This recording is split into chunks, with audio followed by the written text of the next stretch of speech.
Omenil si te diamante, se ti zdi, da Slovenci premalo nagrajujemo, ne vem, naše glasbenike in posvečamo premalo pozornosti? Ja, absolutno. Vsaj ni dobenih teh nagrad razen Viktorji, ampak za Viktorje lahko povem za 10 let naprej, kdo jih bo dobil. Tako da premalo je, seveda je premalo teh nagrad. Saj to je tudi pol nekakšna ambicija za nek trud, da narediš nekaj boljšega. In se mi zdi to super ideja, da se to nekdo spomni in to pripravi.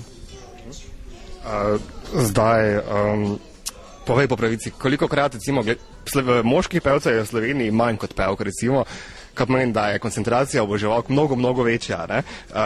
Kolikokrat je recimo tvoja medijska izpostavljenost pripomorala do tega, da, ne vem, nisi spal sam? Vsak vikend. Še dobro, da je vikendov dosti v letu, ne? En izmed tvojih zaščitnih znakov so tudi kodrasti lasje, ne?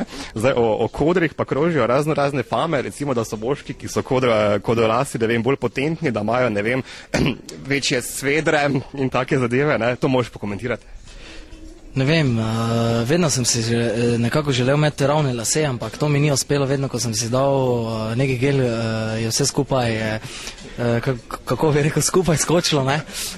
Ampak ne, meni je to kul, takšna frizura, nekako sem si vedno želel malo daljše lase in končno do tega prišel in bom kar nekaj časa imel ta imič.